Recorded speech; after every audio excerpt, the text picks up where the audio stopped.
part of their budget, costing them to pay 3 times more for their prescription drugs. We can get rid of that, as the Affordable Care Act did, that we would generate millions and millions of dollars.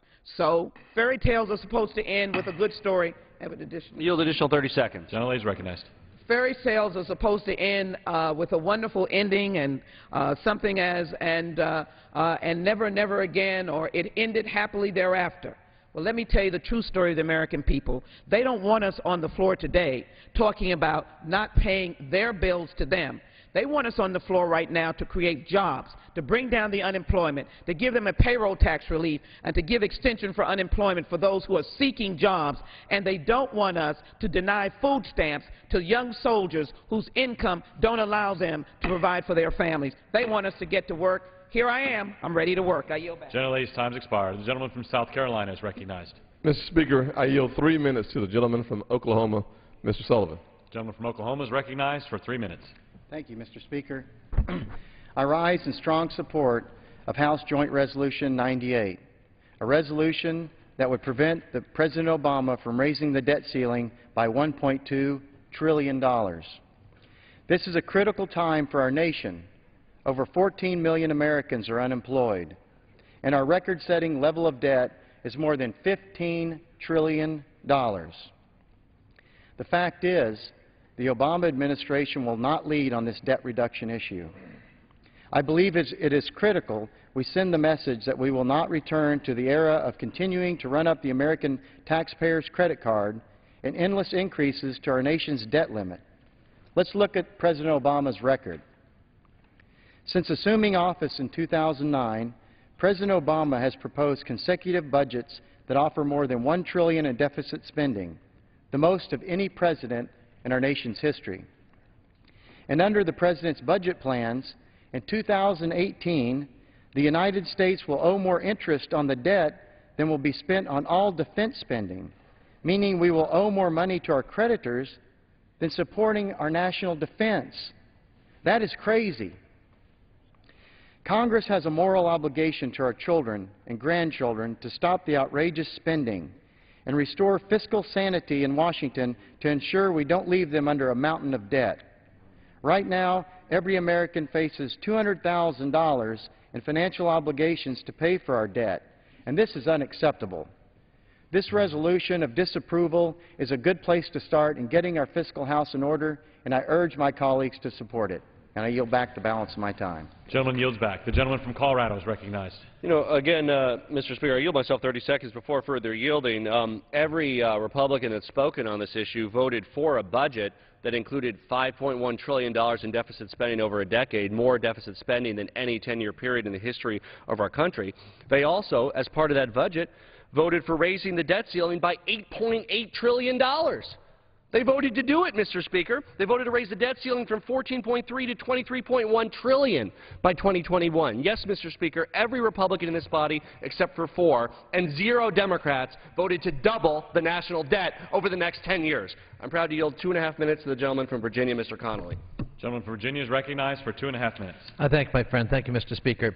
It's winter in Washington, but apparently our Republican friends have returned thinking it's August at the beach, and they've packed their neon-colored flip-flops. Last year, this Congress came together in a bipartisan fashion to avoid America's first-ever default. The business community, economists, financial analysts warned of the economic calamity that a default would cause. Passing this resolution today, in fact, by 2/3 vote in this body and the Senate, would produce just such a catastrophic result. The Budget Control Act we passed didn't appropriate 1 penny of new spending. It just provided for America to meet its previous obligations. Although the initial intransigence of some brought the nation to the brink and the first downgrading by S&P in our history, ultimately 174 Republicans finally agreed to do the right thing. Today's vote is a direct repudiation of that vote. The debt limit increase in this resolution is the exact same one they supported as part of the Budget Control Act only 5 months ago. Today's vote is simply an opportunity for Republicans to give themselves cover and to flip-flop and say they're against what they in fact already voted for.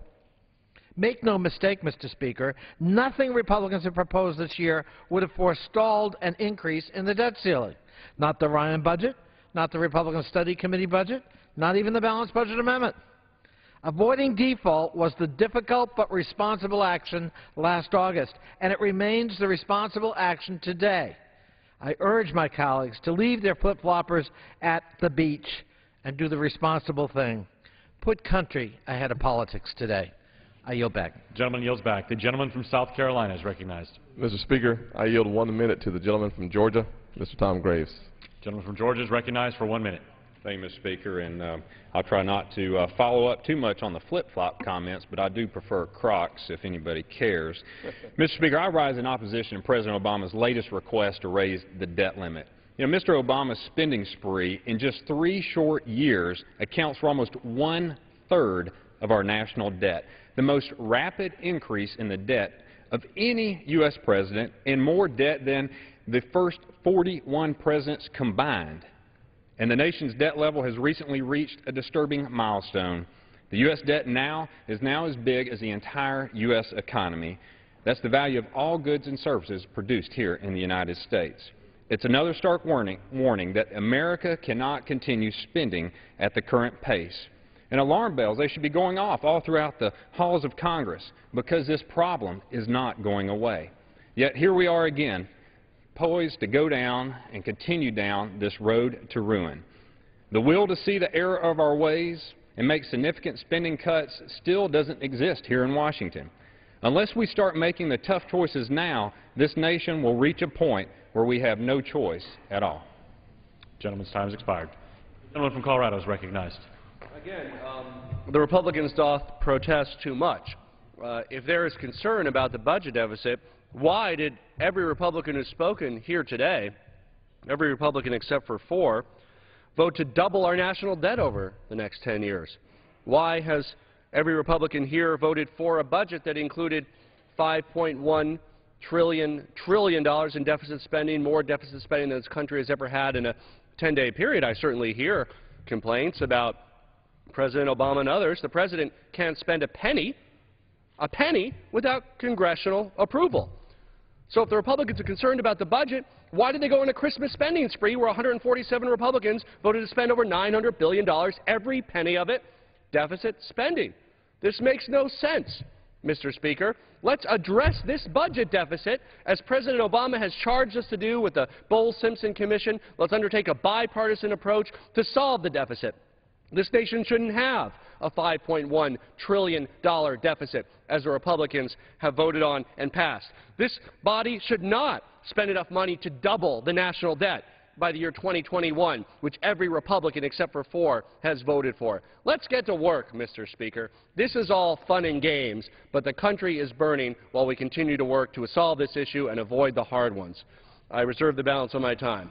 The gentleman from Colorado reserves. The gentleman from South Carolina is recognized.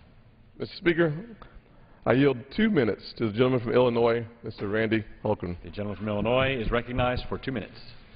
Mr. Speaker, today I rise in support of this important resolution of disapproval.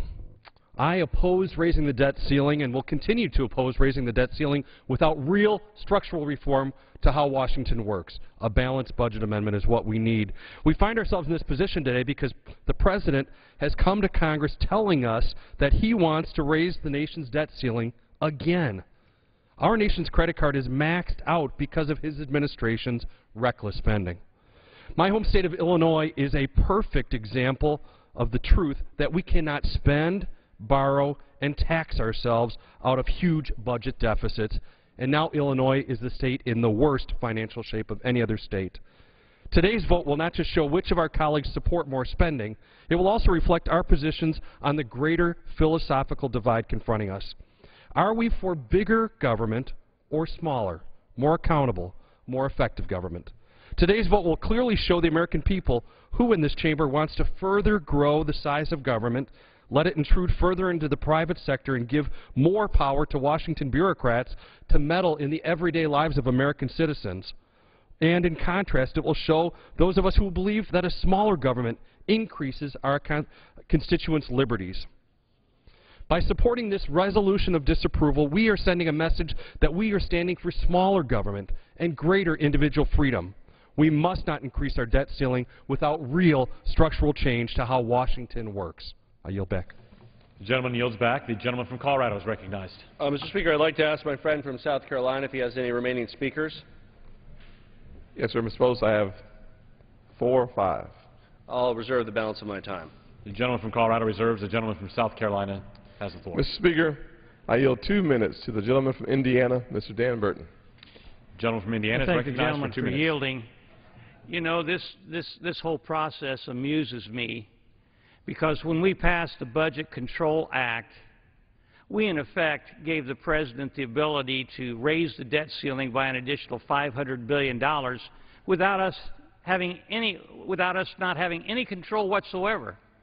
And this $1.2 trillion we're talking about raising the debt ceiling today, we really don't have any control over that as well. Now, I voted against the Budget Control Act, and I voted against raising the debt ceiling or giving the President the authority to raise the debt ceiling by that first $500 billion, and I'm going to vote against the $1.2 trillion increase today. But here's how it works, and I don't think the American people understand it. We disapprove today, and let's say the Senate disapproves, and it goes to the President and he vetoes it. It comes back to us, and we have to have a 2/3 majority vote to override it. So this is not going to happen. We have, in effect, given the President of the United States the ability to raise the debt ceiling without us not having any control whatsoever, and that's just wrong. We should never have passed that Budget Control Act the way we did. This body should always have the ability to stop raising the debt ceiling. But when we passed the Budget Control Act the way we did, we gave the President carte blanche, and it's dead wrong. This President now has control that no President has had in history. He's making appointments without advice and consent of the United States Senate. He's able to raise the debt ceiling without us being able to do a darn thing about it. It's just wrong, and this body made a big mistake when we put that provision in the Budget Control Act, and the American people need to know it. The gentleman yields back. The gentleman from Colorado is recognized. You know, Mr. Speaker, sometimes it seems like we're arguing about different bills in this chamber. Many of those who've spoken on the other side have risen to attack government spending, and yet they voted for a budget with a $5.1 trillion deficit over a 10-year period, a bigger deficit this nation has ever had. Many of them also voted to spend $915 billion December 17th on their Christmas shopping spree, all deficit spending, and now they're complaining about a deficit that their votes have caused. Let me assure you something, Mr. Speaker. This nation pays its bills. Families across America pay their bills. When families spend too much on Christmas gifts, the answer is not to not pay your credit card bill in January. The answer is to cut back on spending. That's what families across America know. That's what this Congress needs to know. That's common sense. Every Republican in this body except for 4 voted for a budget that called for specifically raising the debt ceiling from $14.3 trillion to $23.1 trillion. The House Republican budget voted to double the national debt over the next 10 years. We can and we must do better, Mr. Speaker. Let's get past these games and begin a real discussion about reining in the national deficit and starting to pay down our national debt. I reserve the balance of my time. The gentleman from Colorado reserves. The gentleman from Colorado has 12 minutes remaining. The gentleman from South Carolina has 13 minutes remaining. Gentleman from South Carolina. Thank you, Mr. Speaker. I yield 2 minutes to the gentleman from South Carolina, Mr. Mulvaney. Gentleman from South Carolina, Mr. Mulvaney, is recognized for 2 minutes. I thank my colleague and thank you, Mr. Speaker. I want to follow on to what my colleague said in his opening remarks about trying to get your hands around how big $1.2 trillion is. It's one of the things I struggle with. I know it's one of the things that my folks back home struggle with, so I look at it in a different fashion. If you're a family that's making $46,000 a year, which is just under the average household in the United States, this is the equivalent of borrowing an additional $14,000. which might not sound that much until you stop to realize that if you were that little family making $46,000 a year trying to borrow an additional $14,000, which is what we're doing today, you also owe $305,000 on the credit card bill. You owe $305,000 on the credit card bill, and you're trying to borrow another $14,000. It raises the question in my mind, Mr. Speaker, a fairly straightforward, honest question. Does the President really ever intend to pay it back? Seriously, I think that's a legitimate question to ask. If someone came to me and said, would you loan me an additional $14,000, and I knew that you already owed $305,000, I think asking the President, asking that person would be a legitimate question would be to say, do you ever really intend to pay it back? And if the answer is yes, which I assume that it is, my question then would be, well, when? Because you offered us a budget last year, Mr. President, that never balances, ever. We've heard a lot of nasty things today about Mr. Ryan's budget, about the GOP budget. At least it balances eventually and goes to surplus and provides for a method with which to pay off the debt. The Republican Study Committee budget, which many of us voted for, balanced in 8 years and allows us to pay off the debt. Yet the President has never offered us a budget that ever balances or produces a surplus to generate the money with which to repay the debt that he's asking us to take on today. The President's own words from 2006 have become somewhat famous. Back then when he was in the Senate, he said that the fact that we are here today to debate raising America's debt limit is a sign of leadership failure. America has a debt problem and a failure of leadership. Americans deserve better. Mr. Speaker, I ask the simple question. If the President would like to exercise some leadership, the opportunity exists for him to do so. Another 30 seconds. I yield another 30 seconds. Gentleman's recognized. And that would be to simply send us a budget that balances. In his lifetime would be great, in his children's lifetime would be okay, but send us a budget, Mr. President, that balances sometimes. You're at the White House right now working on it to send to us next month. Send us a balance that a budget that balances sometimes, so at least maybe we can pretend that we will eventually pay off this money that he wants us to borrow today. With that, I yield back. Gentleman yields back. The gentleman from Colorado is recognized. I yield myself such time as I may consume. Gentleman's recognized.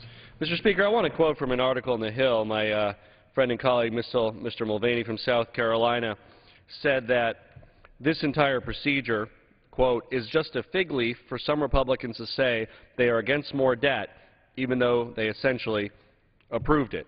End quote. That's what we know this to be. This money has been spent. It's out the door. My colleague, Mr. Mulvaney from South Carolina, agrees and has put it into the record. Even the budget from the Republican Study Committee, which the gentleman cited, calls for specifically raising the debt ceiling by $5.6 trillion, increasing the national debt by a third.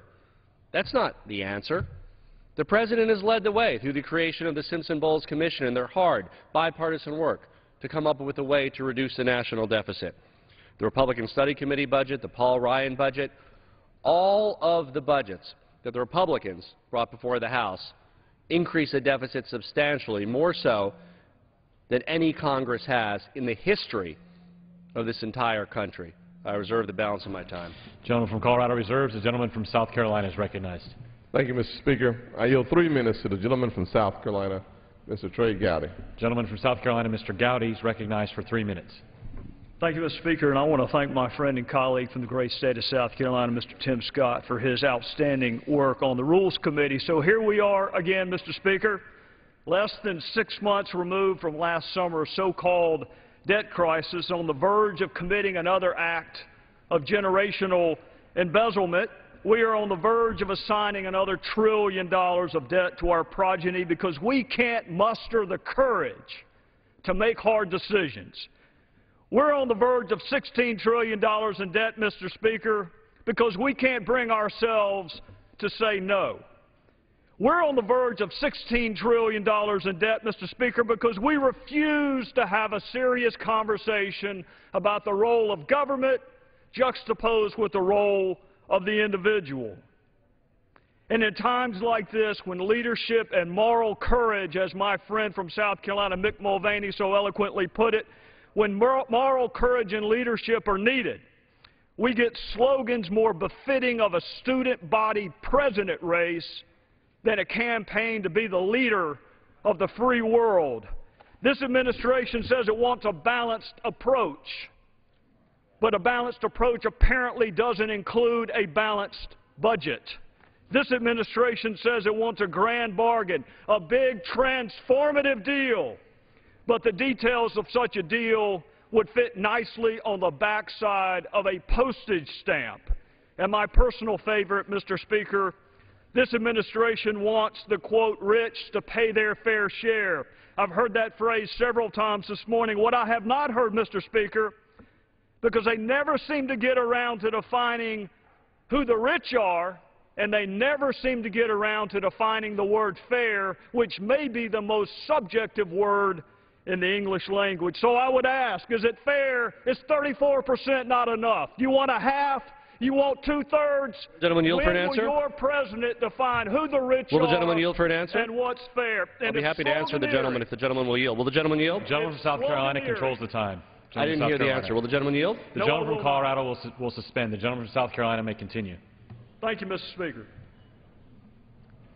If sloganeering and class warfare were not insidious enough, this administration criticizes those who do have the moral courage to offer a way out. Where is the president's entitlement reform plan? Where is his tax reform plan? Where is his regulatory reform plan? Where is his litigation reform plan? Mr. Speaker, I have seen his reelection plan. Where is the plan to pay down the debt, balance the budget, and offer real opportunity to our fellow Americans who want it and need it? We had a town hall in Greenville, South Carolina, Mr. Speaker, over the Christmas break, and one of the people I work for gave me some good advice. He said, drop the trillions and the billions and talk where real people can understand. And he was right. So, Mr. Speaker, assume a family makes $22,000 a year, but the family's expenses are $38,000 a year. And all the while, they carry $142,000 in credit card debt. Do you think they really need an increase in their line of credit? Do you think another job or more hours will make ends meet? Extend another 30 seconds. Gentleman's recognized. Mr. Speaker, you don't decide to go to the matinee instead of the 9 p.m. movie and order a cheaper appetizer when you're $142,000 in debt. You make real, dramatic, systemic, transformative change. Each one of us received an inheritance, Mr. Speaker, from our parents and grandparents. We received a better, stronger, more vibrant country than the one they inherited, and we have squandered that inheritance. We have become prodigal sons and daughters, except we have a credit card. I hope the generations that come after us will have the courage the generations that came before us had, for we have been profiles in timidity and greed. Gentleman's time's expired. The gentleman from Colorado is recognized. Well, the gentleman from South Carolina didn't give me a chance to answer the question that he posed to me. He said, what's rich and what's fair? What I and many others have proposed is that people making over $1 million a year in income is who we're talking about, not people with a net worth of $2 or $3 million or less, but people who have an income, make $1 million a year more in income, and the tax rate would go from 35 to 39.6%. A 4.5% increase. That's what we're talking about as part of a comprehensive package. That's in the bipartisan Bowles-Simpson package. That's in the bipartisan Gang of Six package. That's some of the revenue that, along with cuts and entitlement reform, are part of the solution to this issue.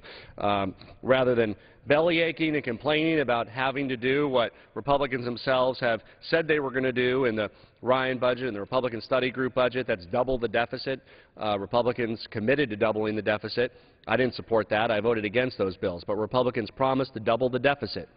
I opposed that, but here they are now that they're doing the spending that they did. Their massive spending spree in December, their budget that doubles the size of the national deficit, and here they are bellyaching after spending all that money that they don't want to pay the bill. Well, that's immature, Mr. Speaker. Let's rein in the spending rather than not make good on the full faith and credit of the United States of America.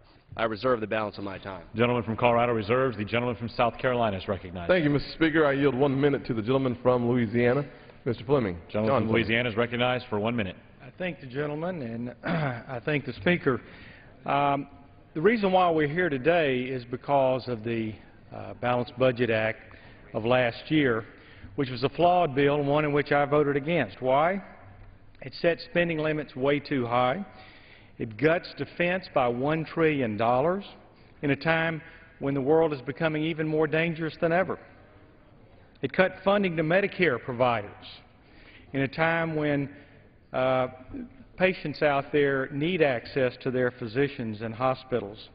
And it finally creates a sham, this resolution that we're debating today, which is just that, a sham. All the President has to do is veto our vote of disapproval, and it automatically goes into effect.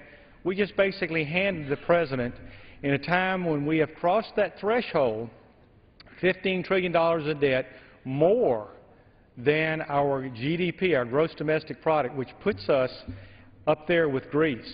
We have now handed the President a gift of another spending of $1.2 trillion, which now brings him at increasing the national debt. 20 seconds. Which brings the President from a point which all presidents, all the way through George Bush 43, bringing us to $10.6 trillion, increasing that national debt by 70% just in one term under President Obama. I urge my colleagues to vote for the disapproval, and I yield my time. Gentleman yields back. The gentleman from Colorado. Well, finally, Mr. Speaker, we have some bipartisan agreement. My colleague from Louisiana called this vote a sham. My colleague from South Carolina called this a fig leaf to disguise excess Republican spending.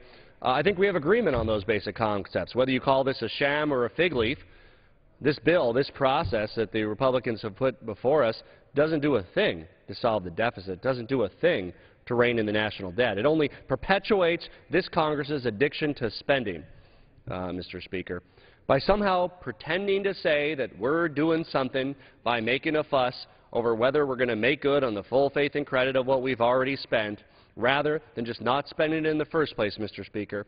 We're misleading the American public into thinking that this Congress is tackling the national debt and the deficit, when all we're doing, as my friend from Louisiana said, is simply a sham. I reserve the balance of my time. Gentleman from Colorado reserved. The gentleman from South Carolina is recognized. Mr. Speaker, we're prepared to close. I'm prepared to close as well. Thank you. I yield myself. I ask the Speaker how much time remains. Gentleman from Colorado has 8½ minutes. The gentleman from South Carolina has 5½ minutes. I yield myself such time as I may consume. Gentleman's recognized.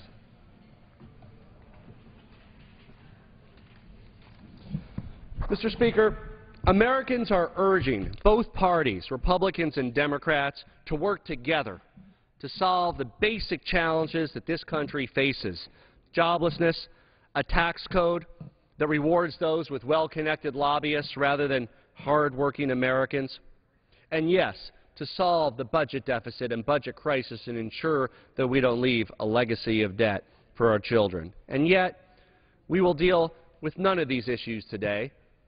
None of these issues in the 2 days the Republican majority has scheduled us to work this week amidst the biggest national recession since the Great Depression. And each time that President Obama and Democrats have sought consensus on these issues, the majority have bowed to radical elements within their party that insist on an agenda that is far outside the American mainstream and will lead to doubling the national debt over the next 10 years. Time and time again, we've seen the Republicans choose gridlock over problem solving. We saw this most recently when the House Republicans refused to allow a vote on the bipartisan compromise to extend the payroll tax break. You know, the American people are tired of political games. They want action rather than rhetoric. They want progress rather than partisanship. And with today's move, the Republicans are again playing the dangerous game of signaling to the world that America might not pay its debt, might not make good on the very money that the Republicans voted to spend in December. At a time when Standard & Poor's has moved to downgrade 9 European countries' ratings, the last thing our nation can afford is a risk of default. If we are further downgraded, Mr. Speaker, it would likely lead to an increase in the rate that we have to pay to finance our national debt. This would, in fact, increase the national debt more, even more than the Republicans want to increase the national debt by $5.1 trillion. Yes, that very same Paul Ryan budget that ends Medicare as we know it and has $5.1 trillion of deficit spending could have $10 or $20 trillion of deficit spending if the Republicans succeed in jeopardizing our credit rating by playing games with the full faith and credit of the United States of America.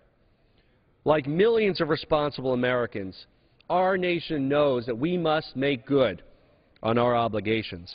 Every minute that we waste debating this, I'll use what the other side has called it, debating this sham, the gentleman from Louisiana, this fig leaf, the gentleman from South Carolina. Every minute we waste debating this underlying rule and bill is a minute that could have been spent enacting practical, substantial legislation to end the budget deficit, to right the fiscal course of this nation, and put our country back on the road to economic recovery. I strongly urge a no vote on the rule and the underlying bill, and I yield back the balance of my time. The gentleman from Colorado yields back the balance of his time. The gentleman from South Carolina is recognized. Thank you, Mr. Speaker. Hypocrisy is nothing new in the House of Congress, unfortunately, and even in this House. My good friend from Colorado talks about what we're doing on the right-hand side. There's no question, however, that Mr. Polis himself voted for the Democratic caucus budget proposed by Mr. Van Hollen, which would have increased spending by $4.5 trillion more than the Ryan budget. $4.5 trillion more than the Ryan budget. And there's only one way to reduce the debt at that level of spending, and that's higher and higher taxes on the middle class. It's bad enough that in one bill under the Democratic-controlled House, they increased taxes on the middle class by $500 billion, and at the same time rated Social Security, men and women on a fixed income, they rated Social Security by $500 billion, or $500 billion. It's unfortunate that not only were they increasing taxes, but they specifically targeted the middle class, creating a new 3.8% surtax on an investment income on folks who have a middle-class income. It is very unfortunate that the President went a step further than even the Democratic caucus budget. He increased spending by $6.2 trillion, more than the Ryan budget. So everything we hear on the left right now about the spending and the debt, we need to frame it in the real conversation around what the left has already done. Under the Pelosi House, $1.4 trillion annual deficit. In addition to that, we need to think to ourselves, ask the question, do we need $49 trillion of spending over the next 10 years? It's been proposed by some on the left. Can we afford taking our national debt from $16.3, $16.4 trillion with this credit card extension into the $27 billion range at the end of this decade? The answer is obviously no. But the hypocrisy is just business as usual from the left. Mr. Speaker, today's vote is very clear. You either stand for reducing spending here in Washington or you don't. It is as simple as that. Mr. Speaker, I yield the balance of my time, and I move the previous question on the resolution. The question is on ordering the previous question on the resolution. Those in favor will say aye. Those opposed, no. The ayes have it, and the resolution passes. Mr. Speaker, on that I request the yeas and the nays. The yeas and nays are requested. Those favoring a vote by the yeas and nays will rise. A sufficient number having risen, the yeas and nays are ordered. Members will record their votes by electronic device. Pursuant to Clause 8 and Clause 9 of Rule 20, this 15-minute vote on ordering the previous question will be followed by 5-minute votes on adoption of H.Res. 515, if ordered, and approval of the journal, if ordered. This will be a 15-minute vote.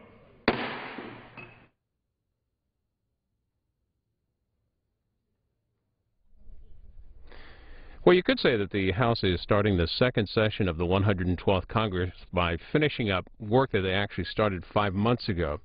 The debate today on raising the debt ceiling is part of a deal that was worked out last summer, last August, whereby the President can raise the debt by $2 trillion. The first couple of stages were back in August and September, first by $400 billion, then by $500 billion in a previous round of votes on the House floor.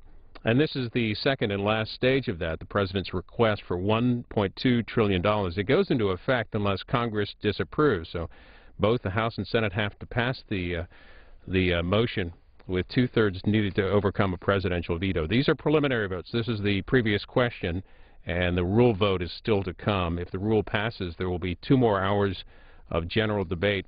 And during this 15-minute vote, we thought we'd open up our phone lines to get your thoughts on the debt ceiling debate, both here in Washington and on the campaign trail as well. The numbers are, if you're a Democrat, the number is 202-585-3885.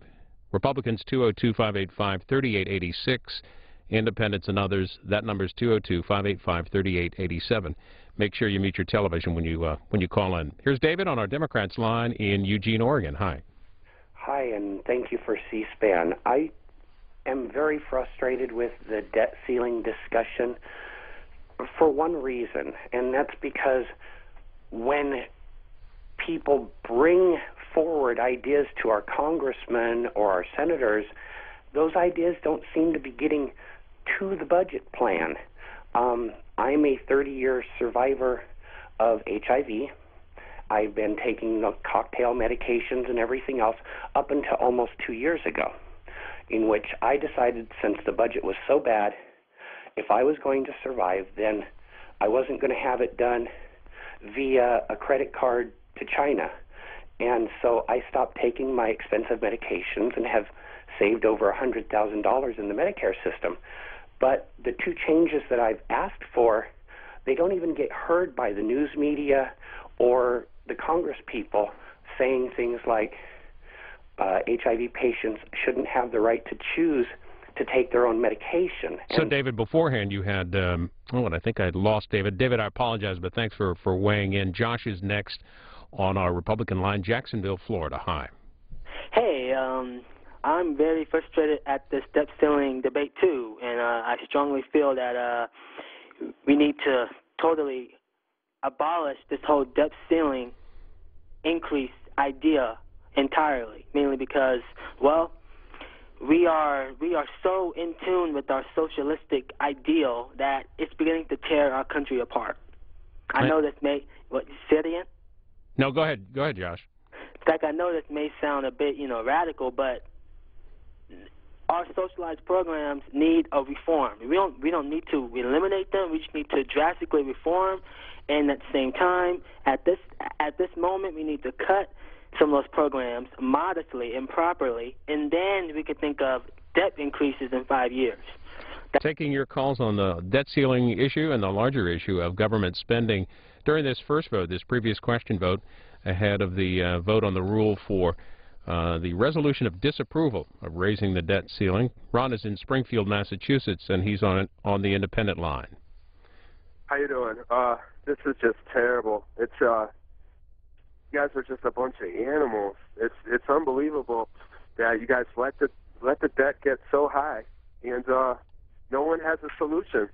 The debt ceiling issue is one of a couple of issues today that members in the House have been talking about. The other issue is the Keystone XL pipeline. The Hill and other news organizations reporting this afternoon that the Obama administration will reject the XL pipeline this afternoon. According to a source closely following the issue, the State Department is expected to make an announcement, the Hill says, at 3 p.m. today, while the administration is expected to reject TransCanada's corporate application. It will allow the company to reapply, according to the source. We are covering that State Department briefing, by the way, that's, according to the Hill, scheduled for 3 o'clock, and you can find that streamed live on our website at cspan.org. Maureen, next up, Carson City, Nevada. Welcome to the conversation. Hi, thank you very much. I really believe that we need to raise that debt ceiling. We need it because next month, everyone that's on unemployment, and not because they want to be on unemployment, but because they are on unemployment, that they will lose. And if people think that people who are going to be off of unemployment is not going to hurt us, it is going to hurt. And this debt ceiling, they can't take away security. I'm in my 70s, and we have worked for it, and have so many other people. And that's what it's supposed to be for. More of your phone calls ahead as this 15-minute vote continues. Ahead of today's debate, we talked to a Capitol Hill reporter for our preview of the issue. Joining us is Joe Schatz with Congressional Quarterly. The headline for your story in today's CQ says the House vote is symbolic. How so? Well, basically, under the August debt ceiling deal that Congress agreed to, the lawmakers set up a three-stage process for raising the debt ceiling. It was raised initially by $400 billion, then another $500 billion in the fall, and it's set for another $1.2 trillion increase this month. And the way that lawmakers set it up back in August, Congress doesn't have to approve the increases, but it can try to disapprove them. And so that's what's happening today. The House is going to try and pass a resolution of disapproval. The thing is, the democratically controlled Senate is almost virtually assured not to pass it, and even if it did somehow pass it, President Obama could veto the resolution, which would then require a two-thirds majority in both chambers to override that veto, which again is virtually assured it's not going to happen. And so that's sort of the way it was set up back in August.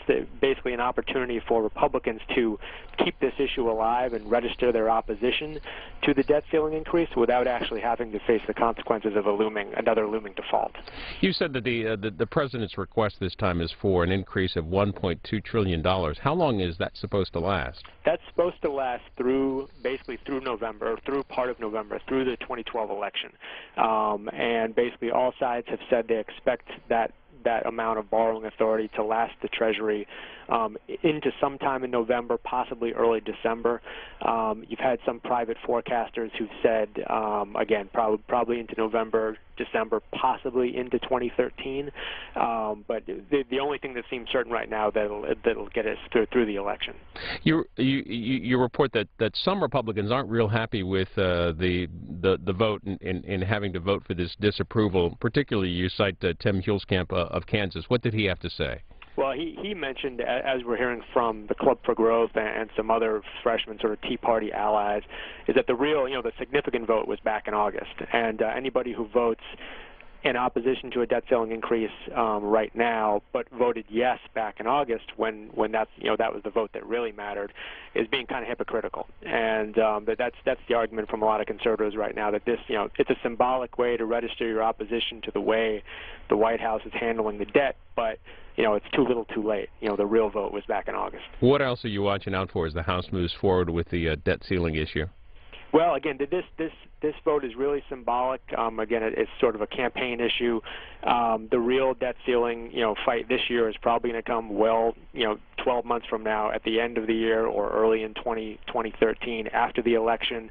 Also, as the George W. Bush tax cuts are expiring, as automatic budget cuts are set to begin. So this is really a symbolic prelude to the real fight at the end of the year, which will be much more high stakes. And just on the Senate, they're back next week, so they have to take this up next week, right? Exactly. They'll take it up next week sometime.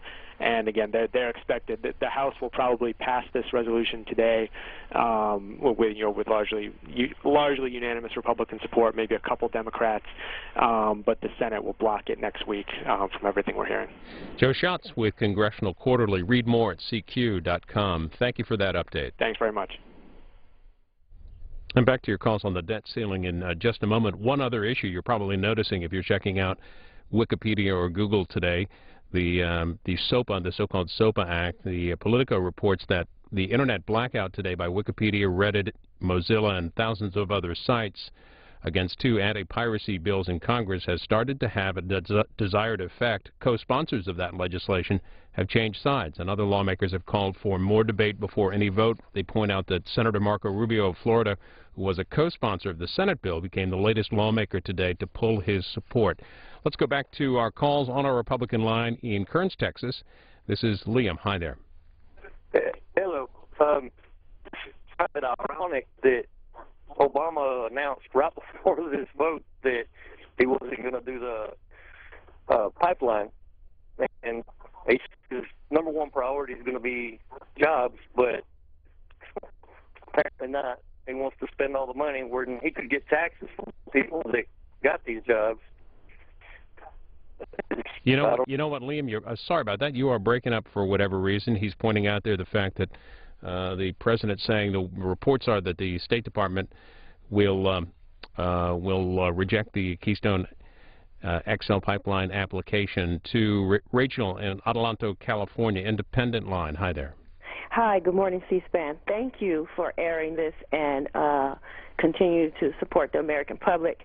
But my first thing is to the House of Representatives. Mr. Boehner, I would appreciate it, sir, if you and Mr. Cantor and the leader in the Senate can get control of the freshman Tea Party establishment in the House of Representatives. I don't think that you guys should be wasting your time with this symbolic vote. It means nothing. You already agreed to extend the $2 trillion to the president already. I think as an American voter and a citizen, you are wasting our time. You guys could have took this time to vote for something else. I understand the debate about the Keystone Pipeline. That is not time for this either, sir. And as a voter, I think they're wrong to let the young freshmen run the establishment.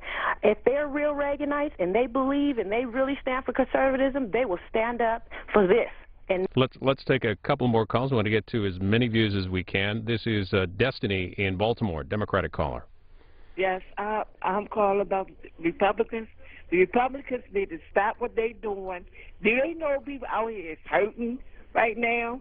So they need to pass this bill so we get people out of property.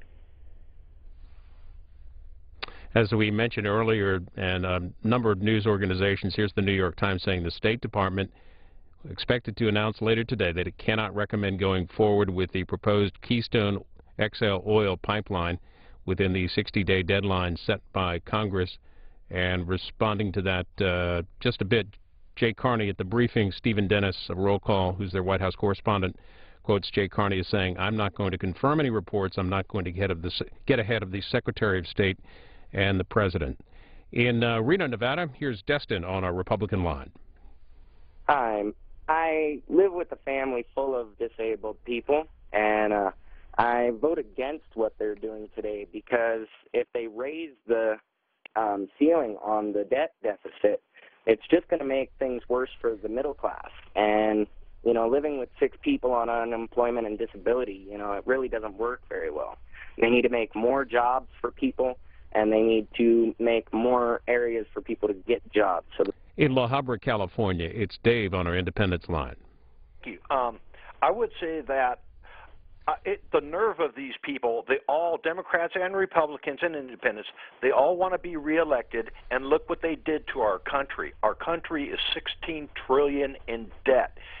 All these people should be fired. I think we need a whole new group in there of younger thinking people.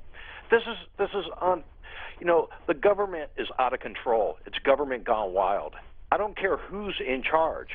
They're all a bunch of snakes. And the corruption is just out of control. Insider trading now, I'm sorry, but, you know, I'm kind of fed up with our government. Let's get one more call here. Bowie, Maryland is next up, and we say hello to Connie. Good afternoon. I just wanted to say that this is to pay for what we've already got, what they've already spent. So complaining about it now, they should have did something about it before.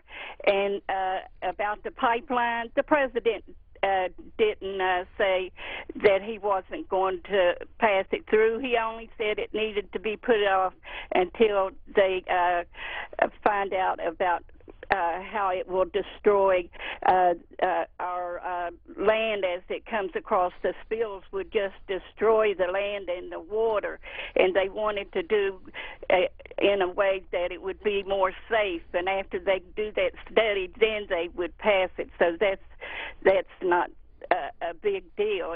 I'm sure he's friends with the Prime Minister of Canada, and they've already worked it out. So that's just a bunch of baloney. Connie, thanks for your input. Thanks for all the calls.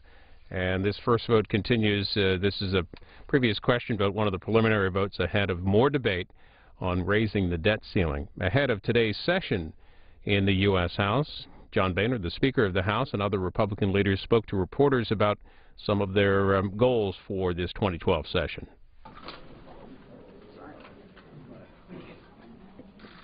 Morning, everyone. Welcome back to the second session of the 111th Congress. You know, American families and small businesses are continuing to struggle in this economy. The number one issue for House Republicans is to continue to focus on those policies that we believe that will get our economy going again and to create jobs. We've passed 30 bills that are sitting over the United States Senate. But it's also clear that the policies that have been implemented by the Obama administration and the Democrat Congress they had that preceded us have made the economy worse and have made it more difficult for small businesses to create jobs. The issue of job creation in our country is critically important, and we're going to continue to focus on it every single day that we're here in Washington, representing the interest of the American people. Good morning. Our members are back in town, and we're about to go on our retreat. And the discussion that we had today, I think, could be characterized as one in which our members are united around a realization that the policies that have been promoted by this administration have not worked. When you look at the spending and you look at the continued expansion of Washington, what hasn't happened is the expansion of the private sector and job creation. So our members are going to be hyper-focused on how we go about creating small business jobs. We all know that the engine of jobs in this country are the small businesses. That will be our focus. We will continue to try and work with our colleagues on the other side of the aisle to make sure we're doing everything we can to make small businesses the centerpiece of this country again. As members come back, they were out listening to their constituents. And what they've heard was they want to see job creation. They also heard many times of why they wonder why the Senate will not even bring up bills that have been passed throughout the House. The House will continue to move to look at just exactly what the Speaker and the leader said. Our biggest creation of jobs is through small business. You may have heard me say it before, you should measure what creates jobs in America. And if you go back to the beginning of the end of the last recession, the beginning of this one, 2001 to 2007. A lot of people say in America there were a lot of people working at that time. Job creation during that time, small business added 7 million jobs. Corporations cut 1 million. There is an opportunity here to actually have new job creation. But we are at an all-time low, 16 years for new startups.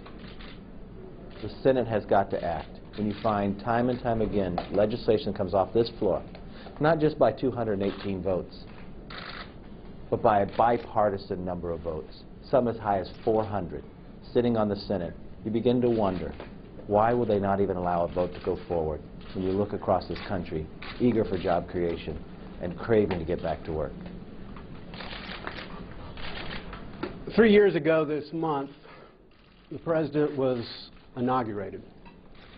We were told that if we passed his stimulus plan, the economy would improve. We were told if we passed his health care plan, the economy would improve. We were told if we passed the Dodd-Frank Act, the economy would improve. 3 years later, millions more have lost their jobs. Unemployment remains mired at 8 to 9%. We have more Americans on food stamps than at any time in our history. And as our whip said, new business startups are at about a 15 to 16-year low. Regardless of the President's good intentions, regardless of the President's motivations, his policies have failed the American people. It is a new year. It is time for new policies. We would ask the Democratic Majority Leader of the Senate and the President of the United States to let our jobs bills pass. Happy New Year, everyone. Yesterday, the President's Jobs Council issued a report, and it was really interesting because it really reinforced many of the proposals that the House Republicans have been talking about. It validated our efforts on tax reform, on regulatory reform, and also on energy exploration in America, the importance of American energy. The report actually talked about an all-in energy strategy. And it talked about the importance of opening up the public lands to oil, natural gas, and coal. Now, one of the big proposals that the House Republicans have been forwarding is the Keystone Project. It's been 26 days since the President has made a decision on the Keystone Project. And this is a project that has bipartisan support, would create up to 100,000 jobs, and it is time for the President to make a decision. We're calling on the President to make a decision. Let's get Americans back to work, and let's start moving forward on those policies that are going to help America's economy.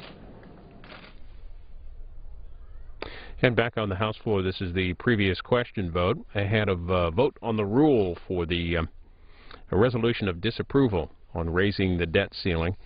That rule will allow for 2 hours of general debate. That resolution of disapproval, the last stage in what started with the Budget Control Act back in August of last year, which provided for an increase of $2.1 trillion in the debt ceiling, initially $400 billion and $500 billion after that, and the President's final request here for raising the debt ceiling $1.2 trillion. And again, it is a resolution of disapproval that the House will vote on later today.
On this vote, the yeas are 238, the nays are 176 with one voting present.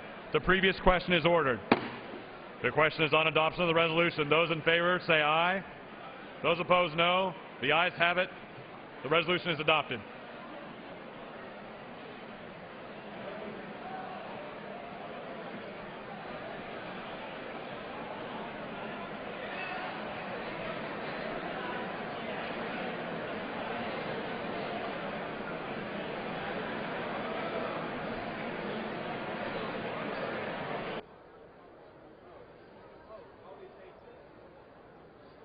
The motion to reconsider is laid upon the table.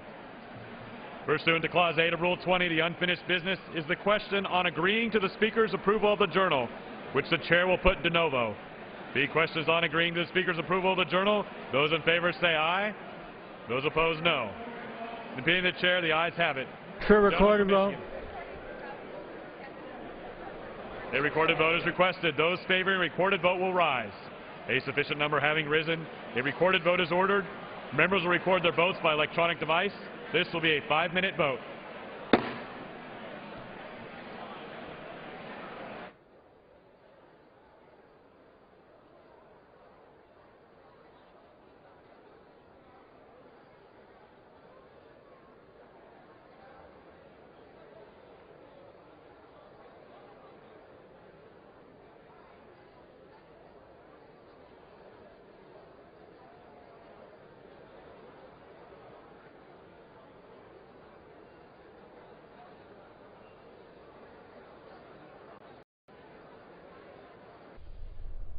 Well, the House has voice voted the rule for the debate on the resolution of disapproval on raising the debt ceiling. So just ahead, 2 hours of general debate on that.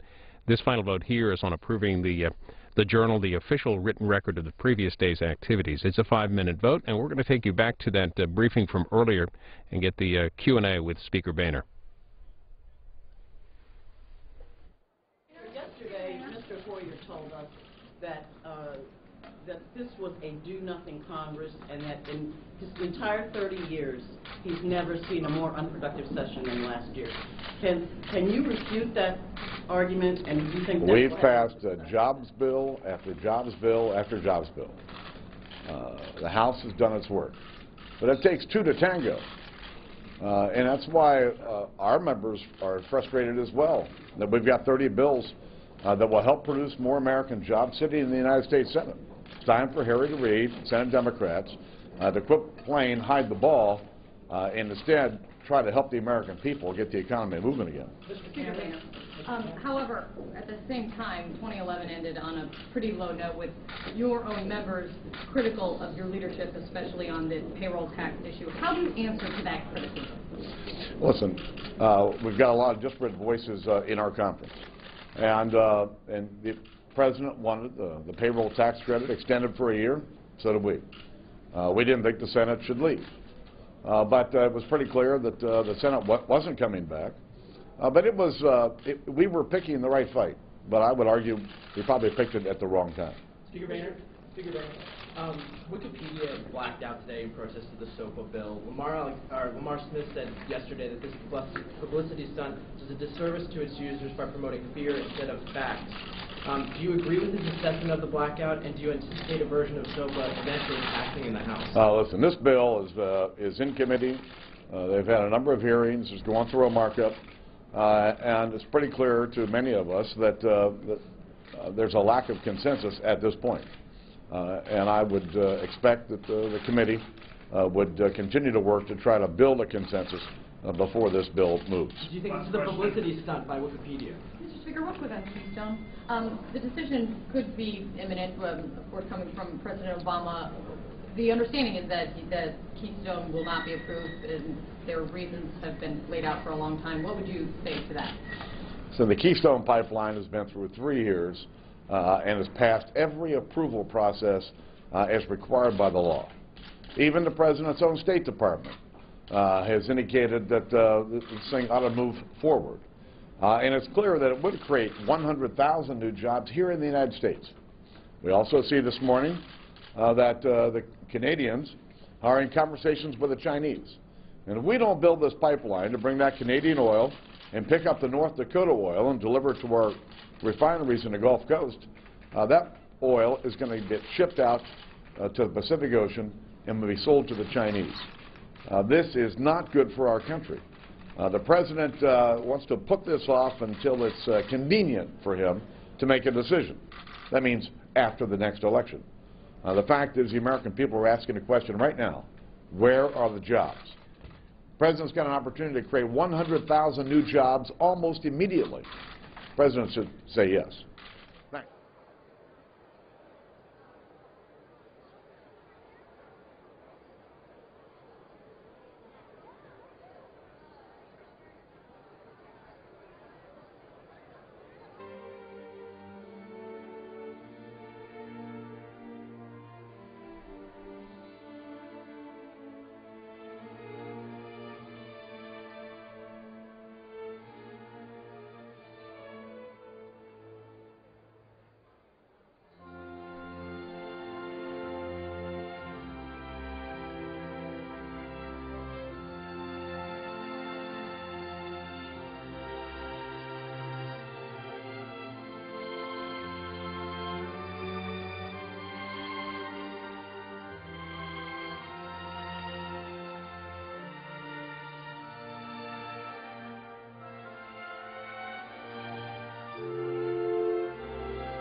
On this vote, the yeas are 292, the nays are 120 with one answering present.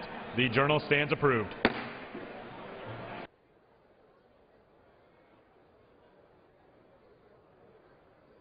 Gentleman from Ohio, seek recognition. Speaker, I ask unanimous consent